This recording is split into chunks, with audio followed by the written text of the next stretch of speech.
여러분 주변에도 계시지 않습니까? 작은 일에도 버럭 소리를 지르는 사람, 조금만 마음에 안 들어도 얼굴부터 붉히는 사람, 말 한마디 한마디에 가시가 돋친 사람 말입니다. 함께 있으면 늘 긴장하게 되고 무슨 말을 꺼내야 할지 조심스러워지는 그런 사람들이 있습니다. 그런 사람을 만날 때마다 우리는 상처받습니다. 내가 뭘 잘못했나 싶어 자책하기도 하고 저 사람은 왜 저럴까 싶어 답답해하기도 합니다.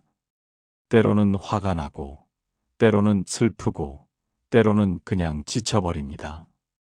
특히 그 사람이 가족이거나 오랜 인연이라면 더욱 마음이 복잡해집니다. 그런데 말입니다. 혹시 이런 생각을 해보신 적 있으십니까? 화를 자주 내는 그 사람도 사실은 힘든 사람이 아닐까 하는 생각 말입니다. 물론 그렇다고 해서 그들의 행동이 정당화되는 것은 아닙니다. 상처를 주는 것이 용납되는 것도 아닙니다. 하지만 이것만은 분명합니다. 화를 많이 내는 사람과 화를 참는 사람, 둘 다 고통스럽기는 마찬가지라는 사실입니다. 화내는 사람은 자기 감정에 휘둘리며 살고, 화를 받는 사람은 타인의 감정에 휘둘리며 삽니다. 결국 둘 다 자유롭지 못한 삶을 사는 것입니다. 안녕하세요. 부처님 말씀, 성찰의 시간입니다. 오늘 이 시간에는 늘 화부터 내는 사람들의 진짜 심리를 들여다보려 합니다. 그들이 왜 그렇게 행동하는지, 그 마음 밑바닥에는 무엇이 있는지, 그리고 우리는 그런 사람들 앞에서 어떻게 우리 마음을 지킬 수 있는지 함께 살펴보겠습니다. 오늘 하루가 조금 무거웠다면 이 시간만큼은 쉬어가셔도 됩니다. 이것은 비난을 위한 시간이 아닙니다. 이해를 위한 시간이고 지혜를 얻기 위한 시간입니다. 상대를 이해한다고 해서 휘둘려야 하는 것은 아닙니다. 오히려 제대로 이해할 때 비로소 흔들리지 않을 수 있습니다. 그러니 편안한 마음으로 함께 가보시겠습니까? 여러분의 마음이 조금이나마 가벼워지고 관계 속에서 지혜를 얻는 시간이 되기를 바랍니다. 화내는 사람도 화를 받는 사람도 결국은 모두 평온을 원하는 같은 인간입니다. 그 평온에 이르는 길을 함께 찾아가 보겠습니다. 구독과 좋아요 눌러주세요. 여러분 마음이 조금은 내려앉는 시간으로 계속 이어가겠습니다. 첫 번째, 화부터 내는 사람의 시작점. 얼마 전 한 할머니께서 이런 말씀을 하셨습니다. 우리 남편은 젊었을 때부터 그랬어요. 밥상머리에서 늘 화를 냈죠. 반찬이 마음에 안 들면 젓가락을 내던지고 아이들이 조금만 시끄럽게 해도 소리를 질렀습니다.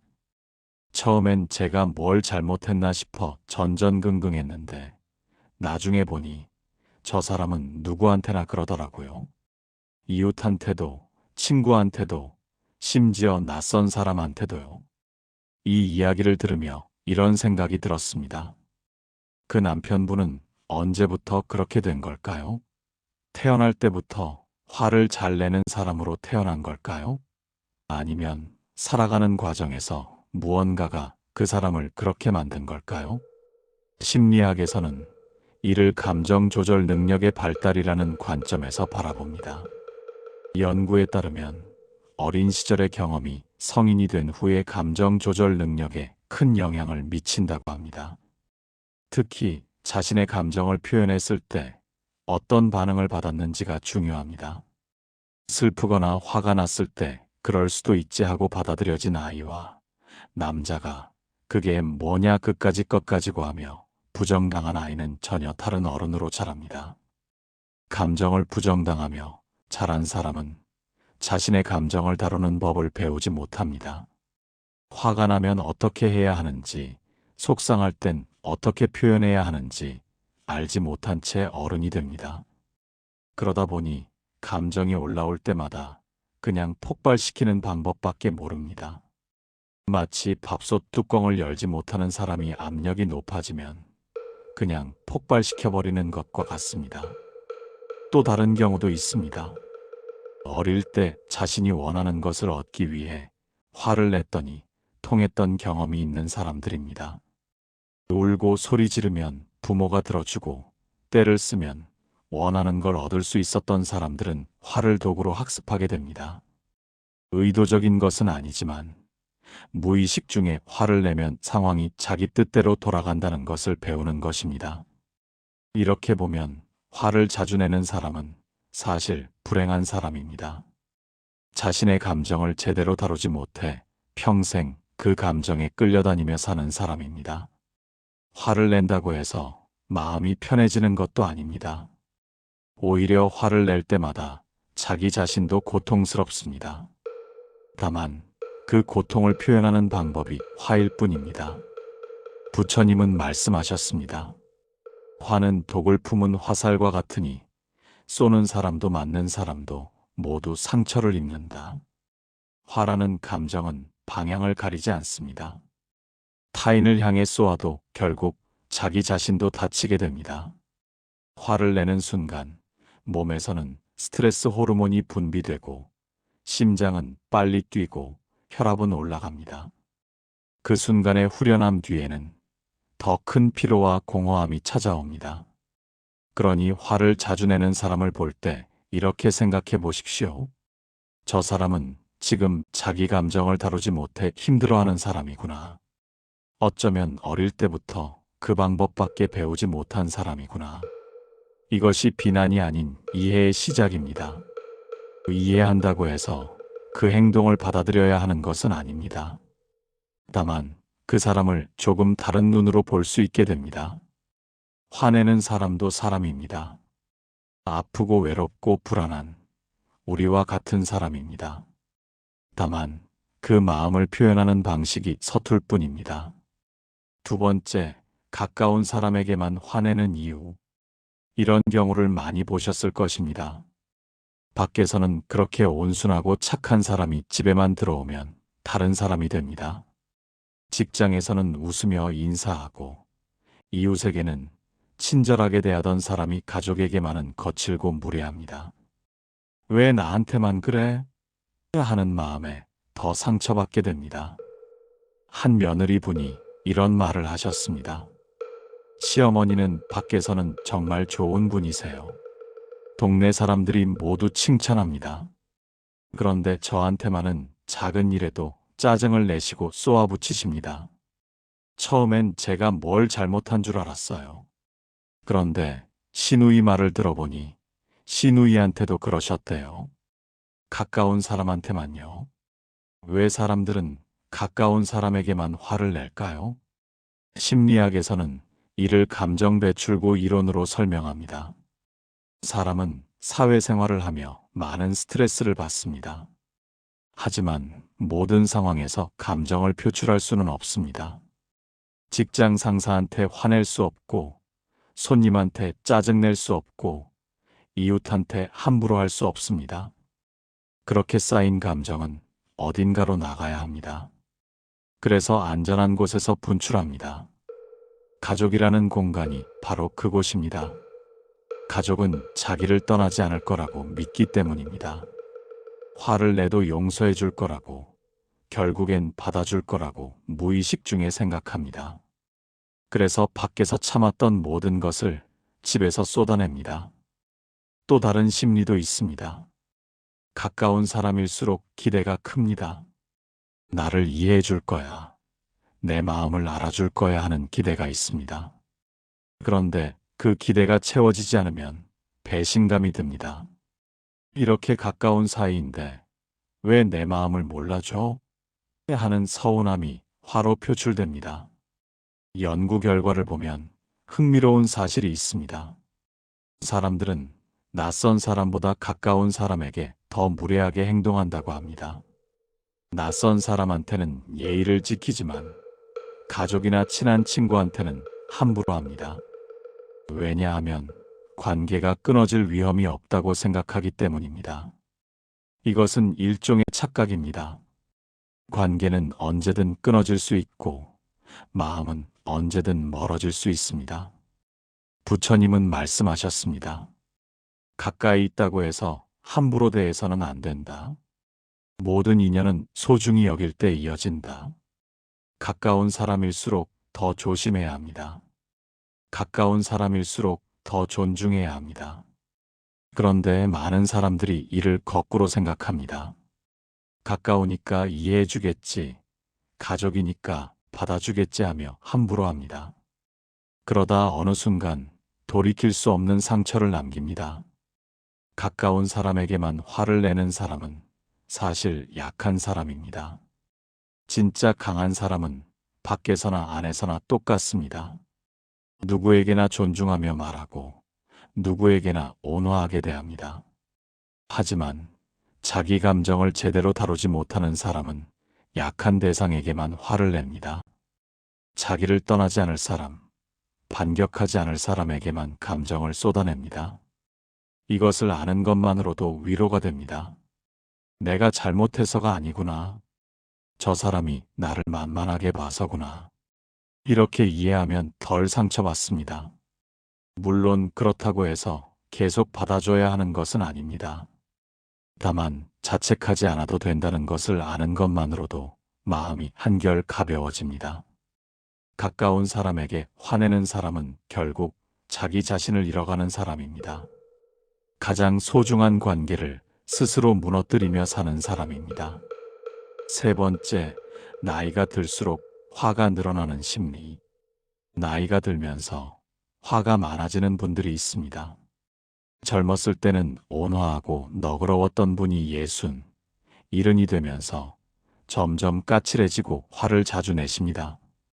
주변에서는 나이 들어서 그래 하고 넘기지만 당사자도 주변 사람도 모두 힘듭니다. 왜 이런 일이 생기는 걸까요? 한 할아버지께서 이런 말씀을 하셨습니다. 나도 내가 왜 이러는지 모르겠어요. 예전 같으면 그냥 넘겼을 일도 요즘은 참기가 힘듭니다.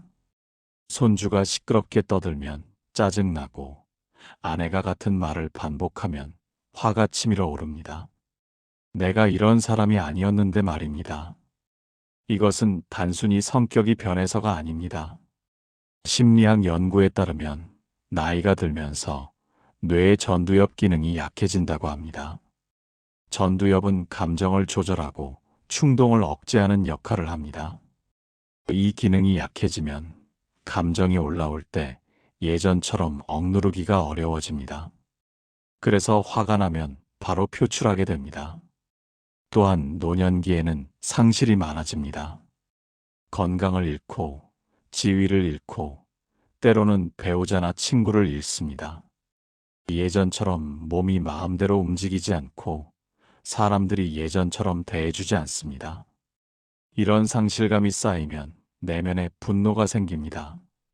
그 분노가 작은 일에도 화로 표출되는 것입니다. 더 깊이 들여다보면 두려움이 있습니다. 나이 들면 미래가 불안합니다. 언제까지 건강할 수 있을까? 자식들에게 짐이 되지 않을까? 혼자 남겨지면 어떡하나 하는 두려움이 있습니다. 이 두려움을 인정하고 표현하면 좋겠지만 많은 어르신들은 그러지 못합니다. 특히 평생 강하게 살아온 분들일수록 약한 모습을 보이기 싫어합니다. 그래서 두려움을 화로 표현합니다. 나 아직 멀쩡하다는 것을 보여주기 위해 더 강하게, 더 크게 화를 냅니다. 자기 존재감을 확인하는 방법이 화가 되어버린 것입니다. 슬프지만 이것이 많은 노인들의 현실입니다. 부처님은 말씀하셨습니다. 늙음은 누구도 피할 수 없으나 늙어가는 마음가짐은 스스로 선택할 수 있다. 나이가 든다고 해서 반드시 화가 많아지는 것은 아닙니다. 오히려 나이 들수록 더 온화해지고 지혜로워지는 분들도 많습니다. 그런 분들은 자신의 한계를 받아들이고 변화를 받아들이며 삶의 우선순위를 바꿉니다. 중요한 것은 자각입니다. 내가 요즘 왜 이렇게 화가 많아졌지? 하고 자기 자신을 돌아보는 것입니다. 그 순간 화의 정체가 보입니다. 화의 밑바닥에 두려움이 있고 상실감이 있고 외로움이 있다는 것을 알게 됩니다. 나이 들어 화가 많아진 분들께 필요한 것은 비난이 아니라 이해입니다. 그분들도 힘듭니다. 자기 몸이 마음대로 안 되는 것도 힘들고, 세상이 빠르게 변해가는 것도 힘들고, 사람들이 자기를 대하는 태도가 달라지는 것도 힘듭니다. 그 힘듦을 표현할 방법을 몰라 화로 나타낼 뿐입니다. 그러니 그분들의 화를 있는 그대로 받아들이지 마십시오. 화 뒤에 숨은 마음을 보십시오. 그러면 조금은 이해할 수 있고, 조금은 받아줄 수 있고, 조금은 함께할 수 있습니다. 네 번째, 화 많은 사람의 말버릇 속 마음. 화를 자주 내는 사람에게는 특유의 말버릇이 있습니다. 그러니까 내가 뭘 했어? 맨날 그 모양이야. 너는 항상 그래. 도대체 왜 그 모양이니 같은 말들입니다. 이런 말을 들으면 듣는 사람은 위축되고 자존감이 떨어집니다. 대화가 아니라 일방적인 공격처럼 느껴지기 때문입니다. 한 부인께서 이런 하소연을 하셨습니다. 남편은 대화를 할 때 항상 너는 이라는 말로 시작해요. 너는 왜 맨날 그래? 너는 왜 그것도 못해?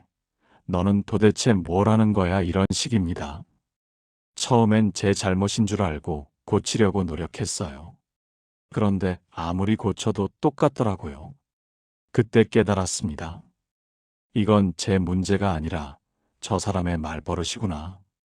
이런 말버릇은 단순한 습관이 아닙니다.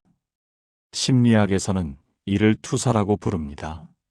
자기 내면의 문제를 타인에게 투사해서 비난하는 것입니다. 예를 들어, 너는 항상 그래 라고 말하는 사람은 사실 자기 자신에 대한 불만이 큽니다. 자기가 완벽하지 못하다는 것을 인정하기 싫어서 타인의 불완전함을 지적하는 것입니다. 그러니까 내가 뭘 했어 라는 말도 마찬가지입니다. 이 말 속에는 내가 옳다는 것을 확인받고 싶은 욕구가 있습니다.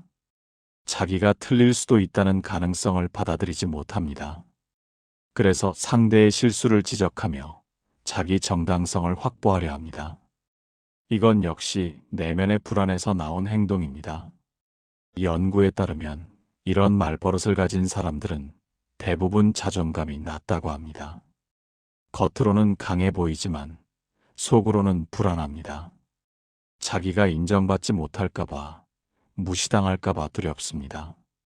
그래서 먼저 공격하고, 먼저 비난하고, 먼저 잘못을 지적합니다. 방어기제입니다. 또한 이런 말버릇은 어릴 때 들었던 말이기도 합니다. 부모에게 너는 왜 맨날 그 모양이니 하는 말을 들으며 자란 아이는 자신도 모르게 그 말을 따라합니다. 자기가 상처받았던 방식 그대로 다른 사람에게 상처를 주는 것입니다. 이것을 세대 간 전달이라고 합니다. 부처님은 말씀하셨습니다. 말은 마음의 그림자이니 거친 말을 하는 사람은 거친 마음을 가진 사람이다. 말을 들으면 그 사람의 마음 상태를 알 수 있습니다. 비난하는 말을 하는 사람은 자기 자신도 비난하며 살고 있습니다. 부정적인 말을 하는 사람은 자기 자신도 부정적으로 바라보고 있습니다. 말은 단순히 소리가 아니라 그 사람의 내면, 세계를 드러내는 창입니다. 그러니 화 많은 사람의 말버릇을 들을 때 이렇게 생각해 보십시오. 저 사람은 지금 자기 자신에게 하는 말을 나한테 하고 있구나. 저 사람도 평생 그런 말을 들으며 살았거나 스스로에게 그런 말을 하며 살고 있구나. 이렇게 보면 조금은 이해가 됩니다. 물론 이해한다고 해서 그 말을 그대로 받아들여야 하는 것은 아닙니다. 상처 주는 말은 상처 주는 말입니다. 다만 그 말이 나의 가치를 규정하는 것이 아니라는 것을 아는 것이 중요합니다. 그것은 상대방의 마음 상태를 보여주는 것일 뿐 나에 대한 진실이 아닙니다. 화 많은 사람의 말버릇은 그 사람의 아픔을 보여줍니다. 그러니 그 말에 휘둘리지 마십시오. 대신 그 사람의 아픔을 보십시오. 그러면 덜 상처받고 더 평온할 수 있습니다. 다섯 번째, 왜 참는 사람만 계속 상처받는가? 참는 사람은 참습니다. 화내는 사람이 화를 내면 꾹 참고 상처받아도 표현하지 않고 속으로만 사깁니다. 한 번만 더 참자, 이번만 넘어가자 하면서 계속 견딥니다. 그런데 이상하게도 참으면 참을수록 상대는 더 심하게 화를 냅니다. 왜 그럴까요? 한 아들분이 이런 말씀을 하셨습니다. 아버지는 평생 화를 내시며 사셨어요. 어머니는 평생 참으며 사셨고요. 저는 어머니가 불쌍해서 아버지한테 따졌습니다. 왜 어머니한테 그러시냐고요? 그랬더니 아버지가 하신 말씀이 너희 엄마는 참는 게 익숙해였습니다. 그 순간 깨달았습니다. 참는다고 해서 상황이 나아지는 게 아니구나. 심리학에서는 이를 학습된 무기력이라고 부릅니다. 참는 사람이 계속 참으면 화내는 사람은 이 정도는 괜찮구나 하고 학습합니다. 반응이 없으니 자기 행동이 문제가 없다고 생각하는 것입니다.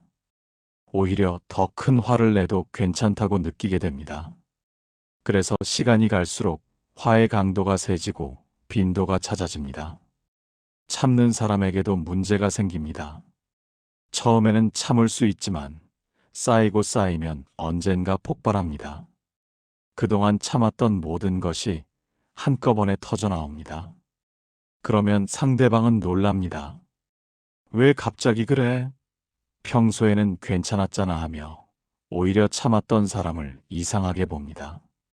또 다른 연구를 보면 더 안타까운 사실이 있습니다. 계속 참기만 하면 자존감이 무너진다고 합니다. 나는 이렇게 당해도 되는 사람인가 하는 생각이 들고 내가 참으면 가족이 평화롭지 하며 자기를 희생하는 것이 당연하다고 느끼게 됩니다. 그러다 보면 자기 감정을 느끼는 능력 자체가 사라집니다. 더 큰 문제는 이것이 대물림된다는 것입니다. 참는 모습을 보며 자란 자녀는 두 가지 중 하나가 됩니다.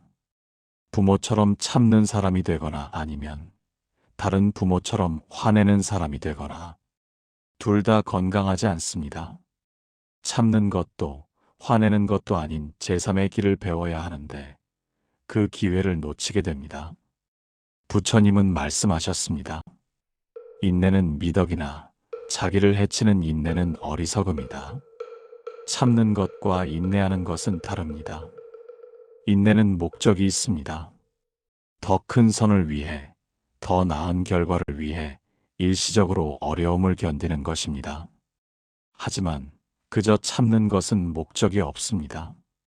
평화를 위해 참는다고 하지만 그렇게 참아서 얻어지는 평화는 진짜 평화가 아닙니다. 억압된 긴장일 뿐입니다. 참는 사람도 용기가 필요합니다. 이것은 받아들일 수 없다고 말할 용기, 나도 존중받아야 한다고 표현할 용기가 필요합니다. 화를 낼 필요는 없습니다. 하지만 분명하게 선을 그을 필요는 있습니다. 이 이상은 안 됩니다 하고 말할 수 있어야 합니다. 그것이 자기 자신을 지키는 길입니다. 참는다고 해서 상황이 좋아지지 않습니다. 오히려 나빠집니다. 진짜 평화는 억압된 침묵이 아니라 서로 존중하는 관계에서 나옵니다. 그 관계를 만들기 위해서는 참는 사람도 자기 목소리를 내야 합니다. 참는 사람이 상처받는 이유는 참기 때문입니다. 더 이상 참지 마십시오. 대신 지혜롭게 대응하십시오. 6번째, 화내는 사람과 대화할 때의 지혜. 화내는 사람과 대화하는 것은 참 어렵습니다. 무슨 말을 해도 화로 돌아오니 입을 다물게 되고 그러다 보면 대화 자체가 사라집니다. 하지만 관계를 이어가려면 대화는 필요합니다. 그렇다면 어떻게 해야 할까요?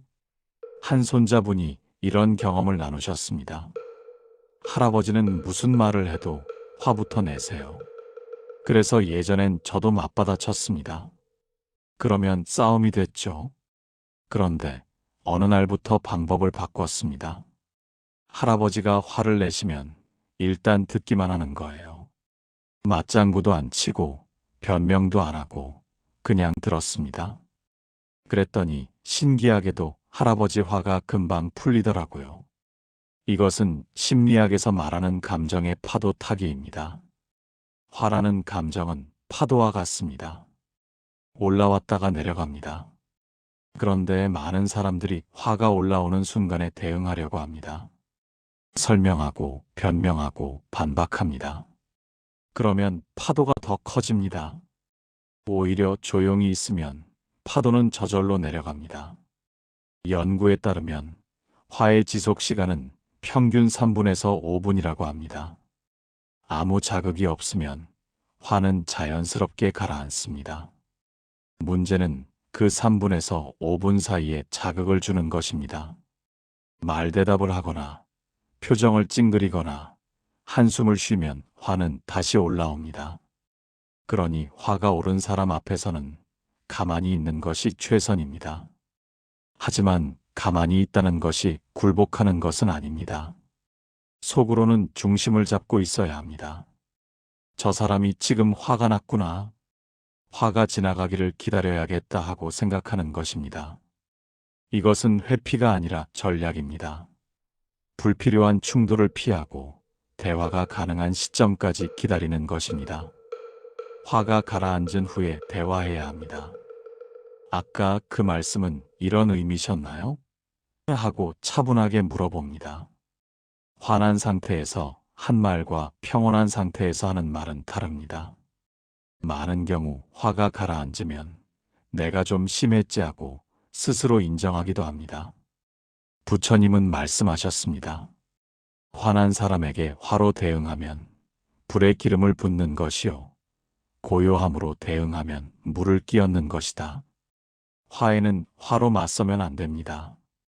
그것은 싸움일 뿐 대화가 아닙니다. 대신 고요함으로 대응해야 합니다.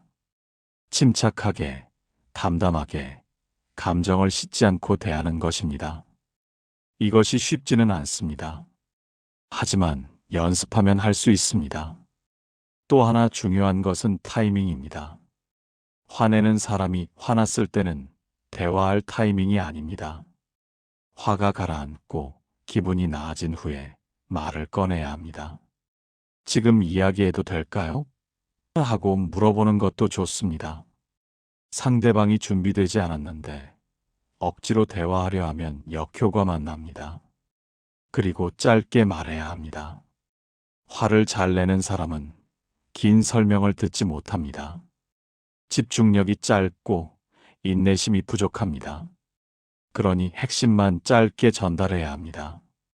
이것만 부탁드립니다 하고 한 문장으로 끝내는 것이 효과적입니다. 마지막으로 기대를 낮춰야 합니다. 화내는 사람이 하루아침에 변하지 않습니다. 한두 번 대화했다고 해서 달라지지 않습니다. 그러니 작은 변화에 만족해야 합니다. 조금이라도 나아졌으면 그것으로 충분합니다. 화내는 사람과의 대화는 인내가 필요합니다. 하지만 포기하지 않는다면 조금씩 나아질 수 있습니다. 7번째, 이 관계를 계속 가져가야 할지 판단하는 기준. 어떤 관계는 끝내야 합니다. 아무리 노력해도 나아지지 않고 아무리 이해하려 해도 상처만 쌓이는 관계가 있습니다. 그럴 때는 용기를 내서 거리를 두거나 관계를 정리해야 합니다. 하지만 언제 그렇게 해야 하는지 판단하기가 어렵습니다. 한 딸분이 이런 고민을 하셨습니다. 어머니는 평생 저한테 화를 내며 사셨어요. 제가 뭘 해도 마음에 안 드시고 항상 비교하고 비난하셨습니다. 그래도 어머니니까 참았습니다. 그런데 이제는 제 아이들한테까지 그러십니다. 너희 엄마는 어릴 때부터 그랬어 하시며 제 아이들 앞에서 저를 깎아내리십니다. 이제는 정말 한계인 것 같습니다. 이럴 때 어떻게 판단해야 할까요? 첫 번째 기준은 내가 무너지고 있는가입니다. 관계 때문에 내 일상이 망가지고 내 건강이 나빠지고 내 마음이 병들어 간다면 그 관계는 독이 된 것입니다. 아무리 소중한 관계라도 나를 파괴하는 관계는 지켜서는 안 됩니다. 두 번째 기준은 변화 가능성이 있는가입니다. 몇 번이고 이야기했는데도 전혀 달라지지 않고 오히려 더 심해진다면 그 사람은 변할 의지가 없는 것입니다. 변화는 본인이 원할 때만 가능합니다. 아무리 주변에서 노력해도 본인이 변하려 하지 않으면 불가능합니다. 세 번째 기준은 이 관계가 나에게 주는 것이 무엇인가입니다. 모든 관계는 주고받는 것입니다. 받는 것이 상처와 고통뿐이라면 그 관계는 이미 균형이 깨진 것입니다. 물론 가족이라는 이유로, 의리라는 이유로 계속 가져갈 수도 있습니다. 하지만 그것이 나를 희생시키는 것이라면 다시 생각해 봐야 합니다. 심리학 연구에 따르면 해로운 관계를 정리하는 것은 회복의 시작이라고 합니다. 독성 관계에서 벗어나면 심리적 안정이 찾아오고 자존감이 회복되고 새로운 에너지가 생긴다고 합니다. 처음에는 죄책감이 들고 후회도 되지만 시간이 지나면 그것이 옳은 선택이었다는 것을 깨닫게 됩니다.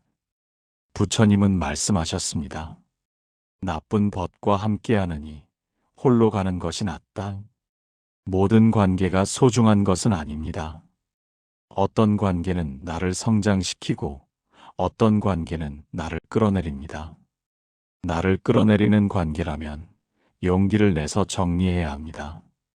그것이 나를 지키는 길입니다. 물론 쉽지 않습니다. 특히 가족 관계라면 더욱 어렵습니다. 하지만 관계를 정리한다는 것이 꼭 완전히 끊는 것을 의미하지는 않습니다. 물리적 거리를 두는 것, 만나는 빈도를 줄이는 것, 감정적 거리를 확보하는 것도 관계 정리의 한 방법입니다. 중요한 것은 내 마음의 평화입니다. 관계를 지키는 것이 중요한지, 나를 지키는 것이 중요한지 선택해야 합니다. 둘 다 지킬 수 있으면 좋겠지만 그것이 불가능하다면 나를 선택해야 합니다. 내가 무너지면 그 어떤 관계도 제대로 지켜낼 수 없기 때문입니다. 관계를 정리한다고 해서 나쁜 사람이 되는 것은 아닙니다. 오히려 자기 자신을 존중하는 사람입니다. 건강한 경계를 세울 줄 아는 사람입니다. 그리고 그런 사람만이 진정으로 건강한 관계를 맺을 수 있습니다. 이 관계를 계속 가져가야 할지 고민된다면 자기 자신에게 물어보십시오. 이 관계가 나를 살리는가, 죽이는가? 답은 이미 나와 있을 것입니다. 여덟 번째, 결국 지켜야 할 것은 내 마음. 모든 이야기의 끝은 결국 여기로 옵니다. 내 마음입니다. 화내는 사람을 이해하는 것도, 대화하는 것도, 관계를 정리하는 것도 모두 내 마음을 지키기 위함입니다. 다른 사람의 화에 휘둘리지 않고 내 평온을 지키는 것이 가장 중요합니다. 한 어머니께서 이런 이야기를 하셨습니다. 시어머니와 40년을 함께 살았습니다. 그 세월 내내 시어머니는 화를 내셨고 저는 참았습니다. 어느 날 문득 깨달았습니다. 내가 아무리 잘해도 시어머니는 변하지 않는다는 것을요. 그날부터 마음을 바꿨습니다. 시어머니를 바꾸려 하지 않고 대신 내 마음을 지키기로 했습니다. 그랬더니 신기하게도 시어머니 화가 예전만큼 상처가 되지 않더라고요. 이것이 핵심입니다. 상대를 바꿀 수는 없습니다. 하지만 내 마음가짐은 바꿀 수 있습니다. 상대의 화를 내 것으로 받아들일지 아니면 그냥 흘려보낼지는 내가 선택할 수 있습니다. 심리학에서는 이를 인지적 재평가라고 합니다. 같은 상황도 어떻게 해석하느냐에 따라 다르게 느껴집니다. 누군가 화를 낼 때 나 때문이야 하고 생각하면 죄책감이 듭니다. 하지만 저 사람이 지금 힘든가 보다 하고 생각하면 동정심이 듭니다. 또 시작이네 하고 생각하면 무덤덤해집니다. 중요한 것은 감정의 주도권을 내가 쥐는 것입니다. 상대가 화를 낸다고 해서 내가 반드시 상처받아야 하는 것은 아닙니다. 상대의 감정은 상대의 것이고 내 감정은 내 것입니다. 경계를 분명히 하는 것, 이것이 마음을 지키는 첫걸음입니다. 연구에 따르면 정신적으로 건강한 사람들은 감정적 분리를 잘한다고 합니다. 타인의 감정에 공감은 하되 동화되지 않습니다. 이해는 하되 휘둘리지 않습니다. 이것이 진짜 성숙한 태도입니다. 냉정한 것이 아니라 지혜로운 것입니다. 부처님은 말씀하셨습니다. 마음이 평온한 사람은 세상 어떤 것도 흔들 수 없다. 진짜 평화는 외부 환경에서 오지 않습니다. 내 마음에서 옵니다. 아무리 주변이 시끄러워도 내 마음이 고요하면 평온합니다.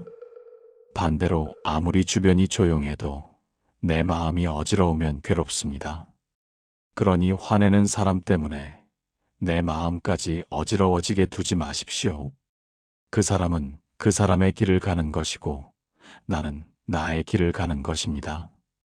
그 사람이 화를 낸다고 해서 내가 그 화를 받아야 할 의무는 없습니다. 그 사람의 감정은 그 사람이 책임져야 할 몫입니다. 내 마음을 지킨다는 것은 이기적인 것이 아닙니다. 오히려 가장 기본적인 자기 돌봄입니다. 내가 무너지면 다른 사람도 도울 수 없습니다. 내가 건강해야 다른 사람도 제대로 대할 수 있습니다. 그러니 내 마음을 지키는 것이 최우선입니다.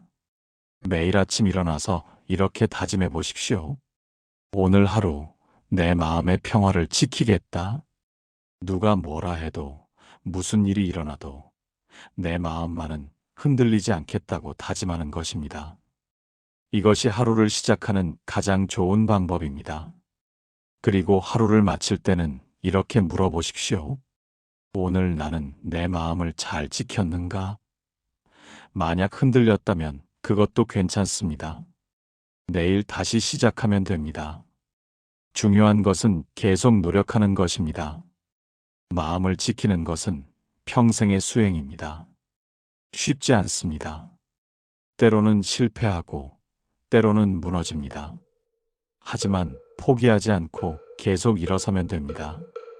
그렇게 하루하루 연습하다 보면 어느새 흔들리지 않는 마음이 만들어집니다. 여기까지 함께 오셨습니다. 늘 화부터 내는 사람들의 심리를 살펴보았고 그들과 어떻게 관계 맺을지 생각해 보았고 무엇보다 내 마음을 어떻게 지킬지 이야기했습니다. 화내는 사람도 사람입니다. 그 사람 나름의 이유가 있고 아픔이 있고 한계가 있습니다. 이해한다고 해서 그 행동이 정당화되는 것은 아니지만 이해하면 덜 상처받을 수 있습니다. 그리고 이해를 바탕으로 지혜롭게 대응할 수 있습니다. 하지만 가장 중요한 것은 나입니다. 내 마음, 내 평화, 내 삶입니다. 아무리 소중한 관계라도 나를 무너뜨리는 관계는 다시 생각해 봐야 합니다. 나를 지키는 것이 이기적인 것이 아니라 가장 기본적인 자기 돌봄입니다.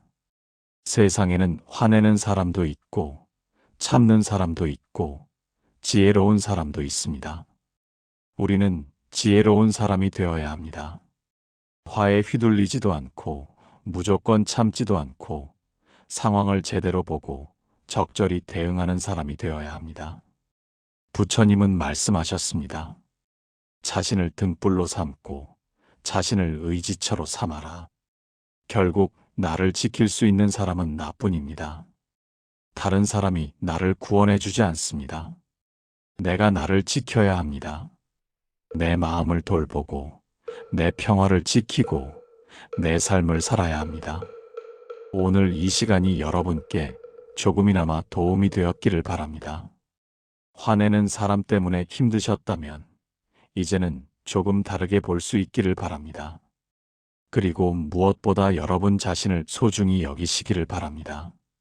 여러분은 존중받을 자격이 있고 평화로울 권리가 있고 행복할 가치가 있는 사람입니다. 세상 모든 분들이 화가 아닌 평온으로, 분노가 아닌 이해로, 갈등이 아닌 조화로 살아가기를 기원합니다. 고맙습니다. 좋아요와 구독, 여러분의 댓글 한 줄이 이 깨달음을 널리 퍼지게 할 것입니다. 더 많은 이가 덕을 받을 수 있게 공양 부탁드립니다.